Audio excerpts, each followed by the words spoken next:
Learning point है वो बुनियादी तौर पे ये है कि that is how we have to prepare an income statement of a trading concern, merchandising concern. ये राना साहब ने जो है वो उस ग्रुप में लिखा था कि जी को मर्चेंडाइजिंग कंसर्न्स के हवाले से हमें तरह थोड़ी सी डिफिकल्टीज हैं, तो इस वजह से सबसे पहले जो है वो मैंने मर्चेंडाइजिंग कंसर्न्स के हवाले से आपके साथ चीज़ों को डिस्कस कर रहा हूँ। इसमें दो चीज़ें हैं। The one thing is that how we have to determine the value of the net sale, and second thing is that how we have to compute the cost of goods sold. Third thing is how we have to determine the gross profit, and finally how we have to compute the net profit of the company. Okay, just like I have discussed with you an example over here. तो देखें जी कि इस example के अंदर ये आप ही के chapter की एग्जाम्पल है, तो इसको देखिएगा कि ये क्या कहता है जी हमें।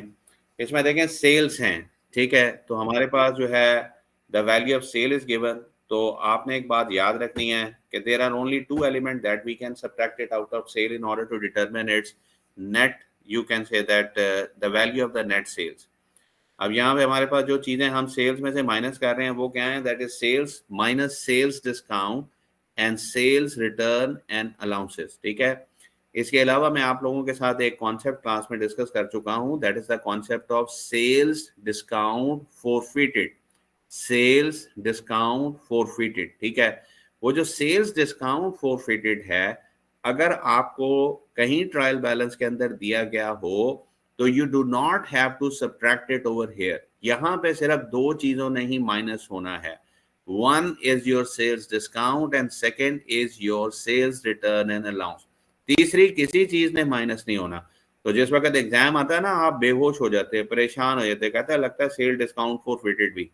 हम भी जानबूझ के ये सारी की सारी इंफॉर्मेशन जो है ना आप लोगों को इकट्ठी करके दे देते हैं।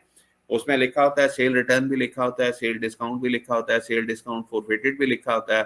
तो आप सारी चीजों को पकड़ते और उसमें से माइनस कर देते और वहीं से आपकी गलती स्टार्ट हो जाती है। तो सेल्स में से सिर्फ दो ही एलिमेंट माइनस होने हैं, one is your sales discount and second is your sales return. Okay, इसमें कोई ऐसा मसला नहीं है कि मैंने पहले सेल रिटर्न को माइनस किया फिर मैंने सेल डिस्काउंट को माइनस किया, that's not an issue, but both of the thing will be subtracted from the sale to determine the net value of the sales. Okay, दूसरा हमारे पास है कि दूसरा हमारे पास इसमें जो ऑब्जेक्टिव है, the second one is that how I have to prepare the cost of goods sold and what are its component. Okay, अब इसमें जो पहला एलिमेंट है that is the opening inventory of merchandise and this information is given in your trial balance. और वो जो trial balance होता है वो कौन सा होता है, that is unadjusted trial balance, unadjusted trial balance. तो जो जिस तरह से अब ये है, तो सबसे पहले अनएडजस्टेड ट्रायल बैलेंस में से हमने जो फिगर लेनी है वो क्या है, that is the opening inventory of merchandise. Okay, फिर हमने उसमें क्या ऐड करना है, then we have to add the purchases. Okay, अब वो परचेज है लेकिन हमने इसकी नेट परचेज पहले कैलकुलेट करना पड़ेगा। हमें क्या करना पड़ेगा कि first we have to take the value of the purchase which is given in your trial balance, then we have to subtract the purchase return and allowance, and we also have to subtract the purchase discount. अब यहाँ पे भी आपने ख्याल करना है, मैं जानबूझ के वहां पे तीन चीजें दे दूंगा, परचेज रिटर्न भी दूंगा, परचेज रिटर्न एंड अलाउंस भी दूंगा और परचेज डिस्काउंट लॉस्ट भी दे दूंगा, परचेज डिस्काउंट लॉस्ट भी आपको दे दूंगा, ठीक है। तो purchase discount lost is considered as an expense, ठीक है। It shouldn't be subtracted from the purchases to determine its net, just in order to determine its net value.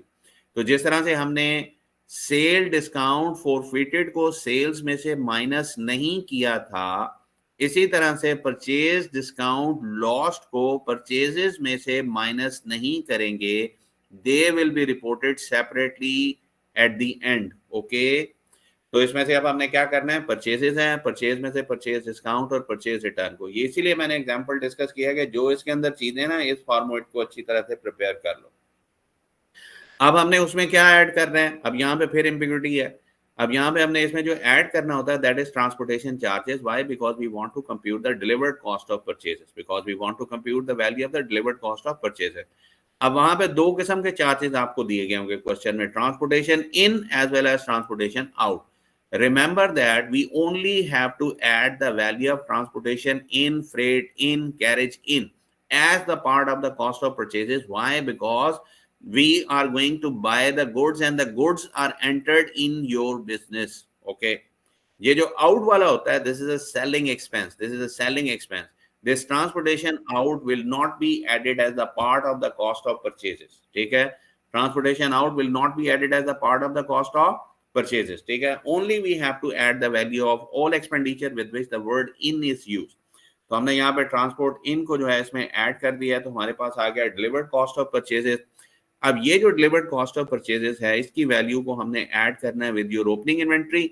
तो इस तरह से हमारे पास आ जाएगा cost of goods available for sales, cost of goods available for sales. Okay, अच्छा, अब इसके बाद जो नेक्स्ट मसला है जी, एंडिंग इन्वेंट्री है। एंडिंग इन्वेंट्री की इंफॉर्मेशन कहां से मिलेगी? एडजस्टमेंट में जाके मिलेगी, एडजस्टिंग डेटा में जाके आपको मिलेगा कि what is the value of the ending inventory. So whatsoever the value of ending inventory is given over there, you simply have to subtract it from the value of your cost of goods available for sale. In this way you will be able to find the value of the cost of goods sold.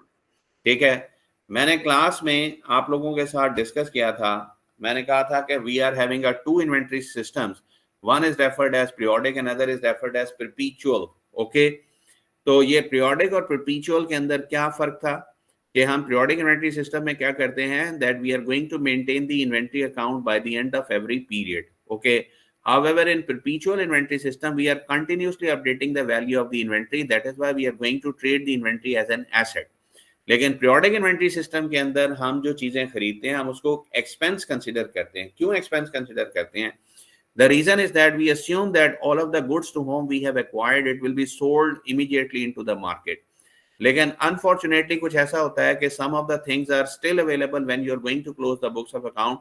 Then at that point in time we have to convert the expense into an asset. Okay, तो इसमें हमने कहा था कि periodic inventory system में जो CGS है वो डिपेंडेंट होती है किस पे? आपके एंडिंग इन्वेंट्री के लेवल पे।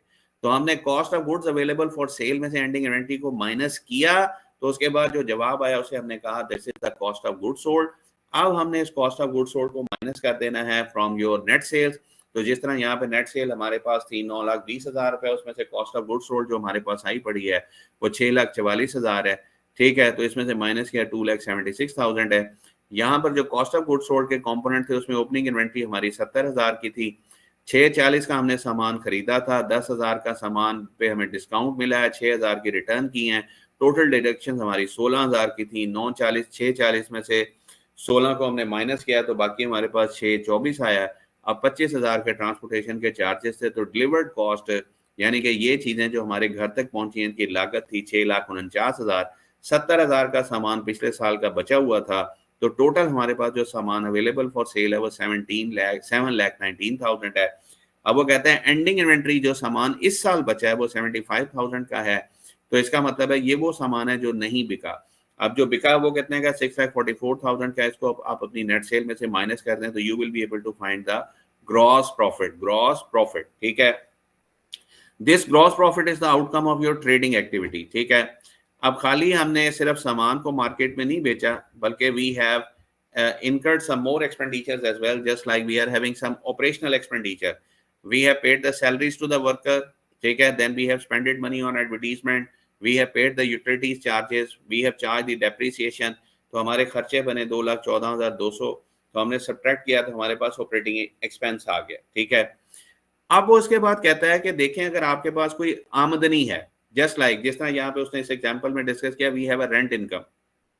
ठीक है, तो रेंट इनकम जो है ये नॉन ऑपरेशनल इनकम है। ये क्या है? नॉन ऑपरेटिंग इनकम है। ठीक है, why? Because this income we have not generated from our business, from our core activity, rather ये हमारी कोई बिजनेस का बिल्डिंग थी, उसको हमने किराए पे दिया हुआ था, उस प्रोसेस में हमें आमदनी आ गई, तो ये हमारी अदर एडिशनल इनकम बन गई। ठीक है, इसी तरह से ये जो सेल्स डिस्काउंट फॉरफिटेड होगा ना, वो भी हमारी इनकम बन जाएगी।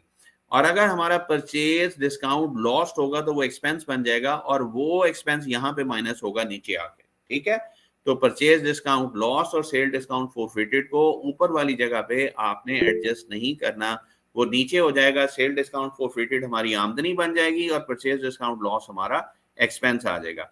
तो जहां पे उसने अदर रेवेन्यू लिखे हैं उसमें रेंट लिखा है, वहां पे आप लिख देंगे सेल डिस्काउंट फॉरफिटेड, और अदर एक्सपेंसेस में लिख देंगे परचेज डिस्काउंट लॉस्ट और इंटरेस्ट जो भी आप आपको खर्चे दिए गए होंगे। In this way you have to find the net income, ठीक है। अब दूसरा इसके अंदर जो जी वली बात क्या कहते हैं जी? अस्सलाम वालेकुम जी सर। वली सर बोले। वो जी मेरा सवाल ये था सर, ट्रांसपोर्टेशन आउट जो होता है वो नहीं इसमें से माइनस होगा एक्सपेंसेस में से? जी ये जिस तरह से ऑपरेटिंग एक्सपेंस लिखे हैं ना वली बस, जहां पे जिस तरह सैलरी लिखा है, एडवर्टाइजिंग लिखा है, यूटिलिटीज, यहीं पे ट्रांसपोर्टेशन आउट भी आ जाएगा क्योंकि वो सेलिंग एक्सपेंस है। एडवर्टाइजिंग भी अगर आपका सेलिंग है तो इसी तरह से आपका ट्रांसपोर्टेशन आउट भी सेलिंग है जी, वो यहाँ पे आएगा। इस सवाल में सर वो नहीं होगा इसलिए उसने नहीं डाला। ओके मैं सवाल पूछा नहीं, जरा ऊंची बोलें, क्या कहते हैं? सर, इस क्वेश्चन में ट्रांसपोर्टेशन आउट नहीं था इसलिए नहीं डाला उसने। हाँ हाँ हाँ हाँ, जाहिर बात है, दिया गया होगा तो लिखेंगे, नहीं है तो नहीं लिखेंगे, और क्या। यहाँ पे नहीं दिया हुआ ना, थैंक यू सर। ठीक है। इसी तरह से यहाँ पे सेल डिस्काउंट फॉरफिटेड भी नहीं दिया हुआ, ठीक है। इसी तरह से यहाँ पे जो है उन्होंने नहीं दिया हुआ अपना परचेज डिस्काउंट लॉस में नहीं दिया हुआ। तो ये था, this is how we have to prepare it, ठीक है। अब अगर यहाँ पे आपको ये कहा जाए कि जी लेट्स सपोज के जिस तरह इस क्वेश्चन के अंदर है 75,000 की हमारे पास एंडिंग इन्वेंट्री है और वो आपको ये कहता है बताएं इसकी एडजस्टिंग जर्नल एंट्री बना के दिखाएं, फिर आप क्या करेंगे, ठीक है। तो आपने सबसे पहले जो डेटा लेना है वो अपने ट्रायल बैलेंस में से लेना है, देखना है कि आपकी ओपनिंग इन्वेंट्री कितनी है, ठीक है। तो हमारी ओपनिंग इन्वेंट्री जो थी इस क्वेश्चन के अंदर था वो था हमारा इसके हवाले से शायद मैंने कुछ जो है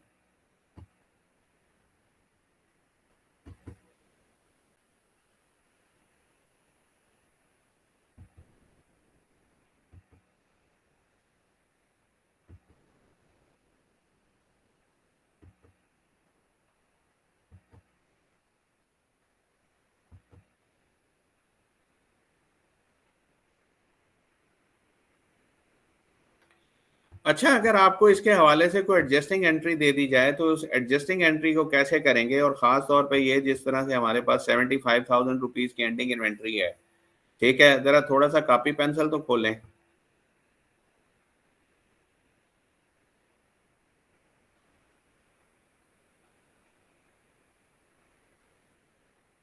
ये ज़रा कॉपी पेंसिल खोलिएगा। अगर आपको यहाँ पे ये कहा जाए कि 75,000 की हमारे पास एंडिंग इन्वेंट्री है तो जाहिर बात है एंडिंग इन्वेंट्री को रिकॉर्ड करने के लिए एडजस्टमेंट तो करनी पड़ेगी हमें। तो वो एडजस्टमेंट किस तरह से होगी, तो हम इसके अंदर सबसे पहले एंडिंग इन्वेंट्री को डेबिट कर देंगे 75,000 से, ठीक है। अब हमने जो चीज़ें क्रेडिट करनी है वो उसमें हमारे पास है ओपनिंग इन्वेंट्री और मर्चेंडाइज है 70,000 का। उसके बाद हमारे पास जो परचेजेस हैं 6,40,000 की, ये भी क्रेडिट हो जाएंगी। अब इसके जो परचेजेस के कॉन्ट्राज हैं, परचेज डिस्काउंट है, ये परचेज रिटर्न एंड अलाउंसेस है, इसको हमें डेबिट करना पड़ेगा क्योंकि ये ऑलरेडी क्रेडिट है, ठीक है। और इसी तरह से ये जो ट्रांसपोर्टेशन इन है ये हमारा डेबिट होता है, इसे क्रेडिट करना पड़ेगा। तो तीन चीज़ें यहाँ पे क्रेडिट होंगी। ओपनिंग इन्वेंट्री और मर्चेंडाइज क्रेडिट हो जाएगी 70,000 से। उसके बाद परचेजेस क्रेडिट हो जाएंगी 6,40,000 से। इसी तरह से ट्रांसपोर्टेशन इन क्रेडिट हो जाएगा जो आपका है मेरा ख्याल है 25,000 से, ठीक है। तो ये तीन चीज़ें क्रेडिट हुई, तरह इनका सम कीजिएगा, तीन चीज़ों को हमने क्रेडिट किया है जी। 70,000 रुपये की ओपनिंग इन्वेंट्री, इसे भी क्रेडिट कर दिया, और हमने 6,40,000 रुपये का हमारे पास परचेज था, इसको भी क्रेडिट कर दिया, और ट्रांसपोर्ट इन 25,000 था। तो देखें ज़रा कितना, 665 और 70, 70 और 25 95, तो ये बन जाएगा 7,35,000 बन जाएगा। क्या ख्याल है? 735 आ गया क्रेडिट में, 735 आ गया क्रेडिट में। अब डेबिट में जो चीजें हैं वो क्या है, एक 75,000 रुपया है हमारी एंडिंग इन्वेंट्री और मर्चेंडाइज, ठीक है। दूसरा हमारे पास है परचेज रिटर्न और परचेज रिटर्न अलाउंसेस है, और नेट परचेजेज हैं ये 16,000 के हैं, ठीक है। तो ये अगर हम इसमें से ये जो हमारा 7,35,000 आया उसमें से अगर हम ये माइनस कर दें इसको, हमारी एंडिंग इन्वेंट्री और मर्चेंडाइज थी 75,000, ये माइनस कर दें और 16,000 भी माइनस कर दें, बाकी जो चीज़ होगी वो हमारी कॉस्ट ऑफ गुड्स सोल्ड होगी, और उसकी मालियत आनी चाहिए आपके पास 6,44,000, 6,44। तो इसका मतलब है अब जो चीज़ें डेबिट हुई हैं वो क्या, एंडिंग इन्वेंट्री डेबिट हुआ 75,000 से, उसके बाद परचेज डिस्काउंट डेबिट हुआ 10 से, परचेज रिटर्न डेबिट हुआ 6 से, और cost of goods sold debit हुआ 6,44,000 से। तो now the total of debit is equal to total of credit. This is how we have converted the expense into an asset. यानी वो इन्वेंट्री जिसको हम अपना एक्सपेंस लिख के बैठे थे ठीक है, वही इसको हमने क्या कर दिया, अपना एसेट कन्वर्ट कर दिया है। तो ये इसी एग्जांपल के हवाले से ये जो मैंने अभी बात की ना, इसकी एंट्री में लिख के भी आपको ना यहीं पे ये व्हाट्सएप कर दूंगा इस क्लास के बाद, ठीक है। तो ये चीज़ है जी, ये इसके अंदर आपने ज़रा थोड़ा सा ख्याल करना है कि ये हमने इसको किस तरह से इन चीज़ों को डेवलप करना है।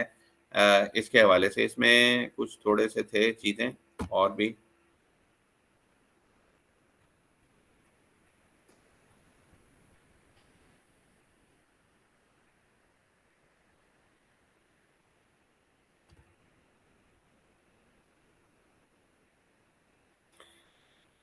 अब ये देखें, ये आपको उन्होंने एक एडजस्टेड ट्रायल बैलेंस था उन्होंने आपको दिया हुआ है जी। इस एडजस्टेड ट्रायल बैलेंस को देखें, इसके अंदर ये क्या है, ये आपकी के चैप्टर का है। इसमें सबसे पहले देखें कि उन्होंने आपको यहाँ पे जो चीज़ें दी गई हैं वो दिया गया, मर्चेंडाइज इन्वेंट्री आपको 70,000 रुपए की। अच्छा, ये वही है, मेरा ख्याल है ये वही क्वेश्चन, कुछ और डिफरेंट देखता हूँ।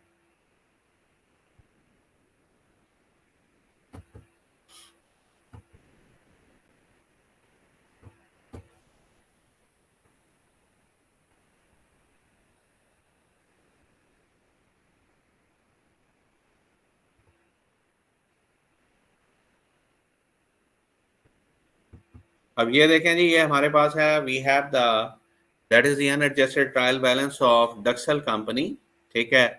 तो यहाँ पे अब हमें करना है, देखना है कि जी अगर हमें इसको, इस क्वेश्चन को कहा जाए कि जी आप इसको सॉल्व कर दें और इसमें हमारे लिए आप इनकम स्टेटमेंट और बैलेंस शीट बना दें, तो हम इसको कैसे सॉल्व करेंगे जी, जरा इसको देखिएगा। तो सबसे पहले इसमें उसने इन्फॉर्मेशन दी है, सेल्स भी दिया है, सेल डिस्काउंट भी दिया है, सेल रिटर्न भी दिया है, उसके बाद हमें रेंट इनकम भी दी है, फिर परचेजेस भी दिए हैं, परचेज डिस्काउंट भी दिया है, परचेज रिटर्न एंड अलाउंसेस भी दिया है, ट्रांसपोर्टेशन इन भी दिया है, सैलरीज एक्सपेंस भी दिए हैं, एडवर्टाइजिंग एक्सपेंस भी दिए हैं, यूटिलिटीज एक्सपेंस भी दिए हैं। हाँ जी, है पॉसिबिलिटी, ये हमने मेरा ख्याल है क्लास में किया भी था क्वेश्चन ये जी। जी, इसकी इनकम स्टेटमेंट बैलेंस शीट मैंने क्लास में डिस्कस की हुई है आप लोगों से। है कोई ऐसा तारिक? अच्छा, हाँ, बड़ा पॉलिटिकल जवाब दिया है, कह दे यार नहीं किया डिस्कस।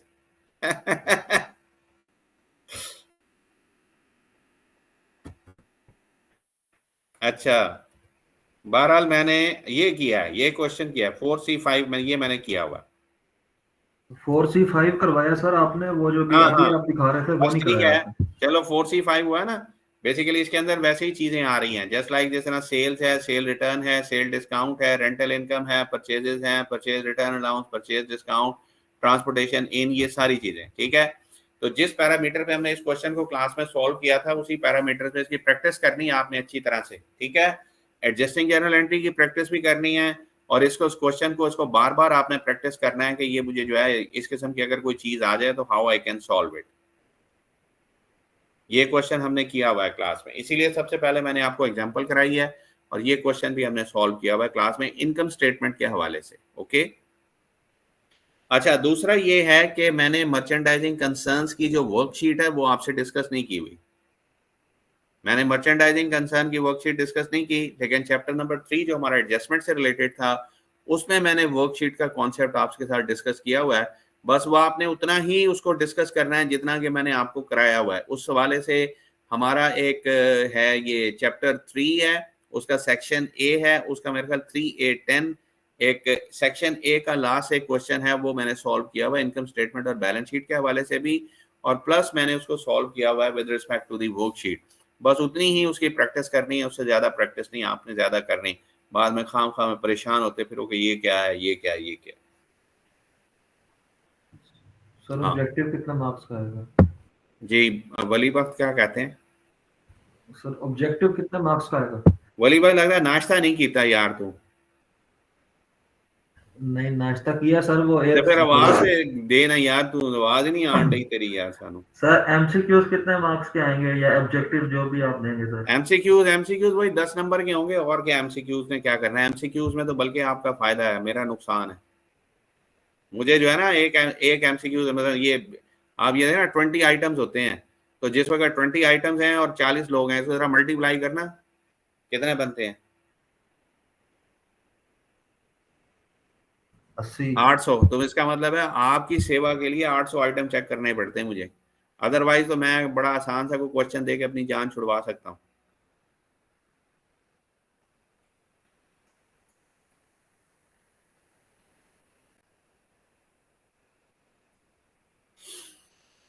तो कोई ऐसा इशू नहीं है। और देखें, और अगर आपका कोई प्रॉब्लम है, कोई बात समझ नहीं लगी तो उसके हवाले से, क्योंकि ये इन्होंने कहा था मर्चेंडाइजिंग, इसके अलावा कोई मार्केटेबल सिक्योरिटी में इशू है, या आपको जो है उसमें बैंक रिकॉन्सिलिएशन में कोई इशू है तो बताएं।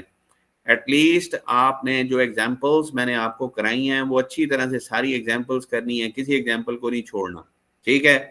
हाँ, उसमें अगर कोई डिफिकल्टी आपको हो, लेट्स सपोज अभी आपने काम नहीं किया, घबराए ना। आप ऐसा करें, अपने ग्रुप पे क्वेश्चन डालते रहें, मैं आपकी कोई क्यूरीज को जवाब देता रहूंगा, दैट्स नॉट एन इशू, ठीक है। पेपर में अपना कैलकुलेटर अपने साथ लेके आना है, किसी के साथ कोई नो एक्सचेंज ऑफ कैलकुलेटर। और दूसरी बात यह है कि अपना मोबाइल फोन ना अपने घर या अपनी गाड़ी में रख के आना है, आपने सेंटर में नहीं लेके आना है मोबाइल फोन को।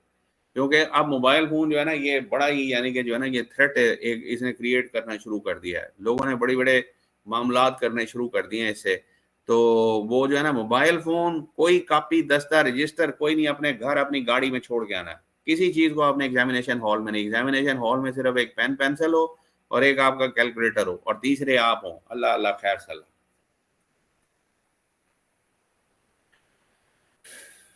सर अगर कोई गरीब है गाड़ी पे नहीं आ सकता वो क्या करे? है जी, वो कोई बात नहीं है, वो जो गाड़ी में नहीं आ सकता ना, वो अपना टेलीफोन ही अपने घर से ना लेके आए, कोई जरूरत नहीं है घर से लेके आने की। अपने घर वालों को बता दे कि भाई मैं जी वाले आसान वालों वाले मेरे को कबूल कराए। कोई इमरजेंसी नहीं है, कोई कुछ नहीं है। जिस वक्त टेलीफोन नहीं ना होता था उस वक्त भी जिंदगी चलती थी, आज टेलीफोन है तो तब भी चलती है, कोई इशू नहीं है, कुछ नहीं होने लगा। घर वालों को कहें टेलीपैथी के जरिए आपके साथ राब्ता करें बस। वो कहते हैं ना, दिल को दिल से राह होती है। सर ये इनको बताएं, आपका नंबर दे दें सर, हाँ जी, इमरजेंसी की सूरत में आपका नंबर दे के आ हाँ जाए सर हाँ वली। हाँ, ठीक है, मेरा नंबर दे आना, कोई बात नहीं, खैर है, मैं सब लोगों को जवाब देता रहूंगा। कि फिक्र ना करें, बंदा पर्चा दे रहा है बैठा हुआ है।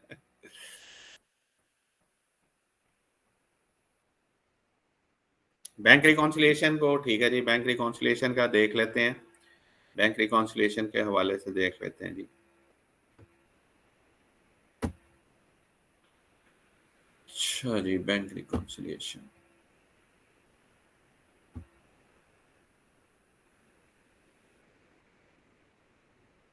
हाँ हाँ बिल्कुल ठीक है, क्लोजिंग एंट्रीज भी पहले क्लोजिंग एंट्रीज कर लेते हैं और फिर करते हैं बैंक रिकॉन्सिलिएशन को, बिल्कुल करता हूँ। बिल्कुल ठीक है जी, क्लोजिंग एंट्री।